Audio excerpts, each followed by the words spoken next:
Sākot ar versiju 8.5 2024 10 16 64 96 programmā ir pieejama jauna funkcionalitāte savstarpējo prasījumu ieskaitam.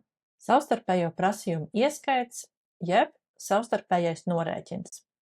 Parasti to izmanto, ja viens un tas pats partneris ir gan uzņēmuma klients, gan arī piegādātājs. Šajā gadījumā šim partnerim var rasties gan debitoru, gan kreditoru parāds, un to ieskaitai, jeb dzēšanai, var izmantot savstarpējo norēķinu. Šajā video parādīšu piemēru savstarpējo prasījumu ieskaita dzēšanas operācijai. Lai veiktu šo darbību, modulī Finanses ir izveidots reģistrs savstarpējo prasījumu ieskaits, jauna atskaite savstarpējo prasījumu ieskaits, kā arī jauna apkalpošana veidot savstarpējo prasījumu ieskaitu. Sāksim ar reģistru savstarpējo prasījumu ieskaits. Caur veidot jaunu ierakstu atveras loks, kas ļauj lietotājiem izveidot ierakstu, kurā tiek ievadīti ienākošie un realizācijas rēķini, kuru atlikumam rezultātā jābūt pielīdzinātam nullei. Izveidojot jaunu ierakstu, automātiski tiek ievietots šīs dienas datums un arī izvēlēts laika periods, līdz kuram tiks ievietoti pieejamie rēķini, kas tika programmā iepriekš izveidoti. Ja vēlamies, varam šo datumu nomainīt uz kādu arī jaunāku. Jāizvēlas kontakta numurs no sarakstā pieejamiem, aizpildīsies nosaukums un arī parādās visi ienākošie un izejošie rēķini, kas ir pieejami līdz šim konkrētajam datumam. Vēl ierakstā varat papildināt komentāra lauku, kas vēlāk parādīsies savstarpējā prasījuma ieskaita grāmatojuma ierakstā laukā atsauksme. Nākamā darbība ir ierakstu saglabāt un atzīmēt OK darbību, ar kuras palīdzību ieraksts tiks iegrāmatots. Šajā gadījumā mani brīdina, ka ieraksts nav sabalansēts, jo ienākošo un izejošo rēķinu summām ir jābūt vienādotām. Kā šeit redzams, man rezultāts nav nulle, bet gan lielāks par to. Šajā situācijā ir divas iespējas, kā rīkoties. Mēs varam sākumā manuāli aktivizējot līnijas, tās izdzēst ar taustiņu backspace, ja varam sasniegt vēlamo rezultātu šādā veidā. Otrs variants ir izmantot šeit pie operāciju darbībām iespēju vienādot, kas palīdz automātiski izlīdzināt summu starpību starp ienākošiem izējošiem rēķiniem, un summa tiks samazināta pa vienam rēķinam, sākot ar jaunāko maksājuma izpildes datumu. Šim nolūkam es saglabāšu ierakstu un veikšu vienādošanu. Lūk. Automātiski tika izlīdzināta starpība un ir redzamas nulles. Tad pie reizes arī pieminēšu otru iespēju, kas ir atrodama caur darbību izvēli. Tā ir savstarpējo prasījumu ieskaita atskaite.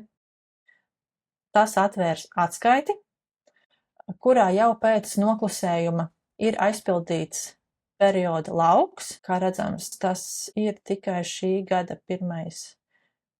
mēnesis, bet ja es izvēlēšos visu gadu un attiecīgi kontakts jau ir automātiski ievietojies, jo šo atskaiti mēs veicām no paša ieraksta. Līdz ar to programma jau zina, par kuru kontaktu mēs interesējamies. Un nospiežot OK parādās atskaite. Šo pašu atskaiti var izveidot arī finanšu modulī pie atskaitēm, ko es parādīšu detalizēt nedaudz vēlāk. Tālāk atgriezīsimies pie iepriekšējām darbībām. Tātad tika veikta pārbaude. Jāpiezīmē, ka pārbaude tiek veikta tikai bāzes valūtā, tā, kas iesatīta sistēmas modulī iestatījumos bāzes valūta, un tālāk ieraksts tika grāmatots, ko es attiecīgi arī varu redzēt šeit pielikumā, ir attiecīgais grāmatojums.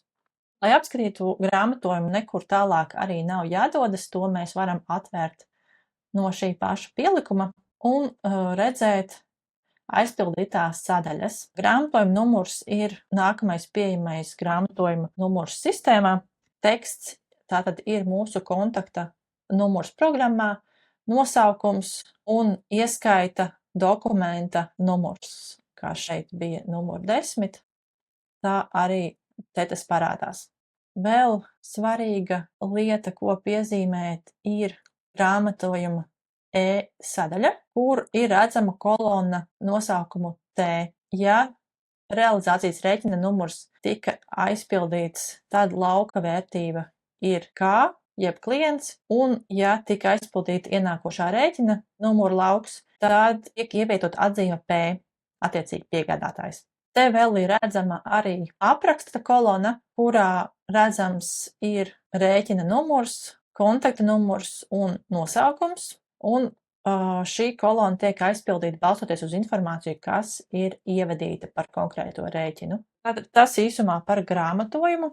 Atgriežoties pie paša savstarpējo prasījumu ieskata, ieraksta, pirmā kolona mums ir rēķina numurs, kas ir realizācijas rēķina kārtas numurs, kas var būt gan daļēji, gan pilnībā neapmaksātie rēķini, un attiecīgi ienākošā rēķina numurs nākamajā kolonā, un tie var būt gan daļēji, gan pilnībā neapmaksātie rēķini. Apmaksas datums parāda, kad rēķinu ir vai bija jāapmaksā. Rēķina datums ir datums, ar kuru rēķins tika reģistrēts programmā. Ienākošā rēķina numurs ir rēķina numurs no oriģinālā dokumenta, rēķina numurs. Pamatsumma ir neapmaksātā rēķina parāda summa. Starpsummas kolonā ir redzama neapmaksātā rēķina parāda summa bez PVN, un attiecīgi PVN kolonā neapmaksātā rēķina parāda summas PVN. Kolona kopā, kas parāda neapmaksātā rēķina, parāda summu kopā ar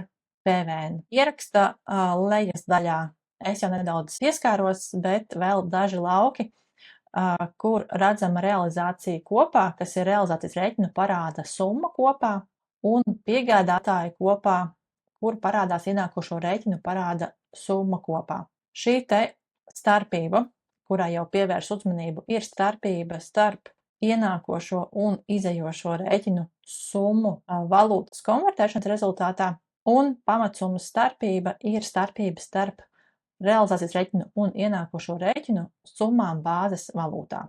Tad, kā jau pieminēju, ir izveidota finanšu modulī atskaite savstarpējo prasījumu ieskaitam, ko līdzīgā veidā jau atvēra no paša ieraksta, bet šeit atšķirīgais ir tas, ka atverot atskaiti automātiski ievietojas periods, ko, protams, varam izvēlēties arī savādāku, un arī jāizvēlas ir kontakts no kontaktu saraksta.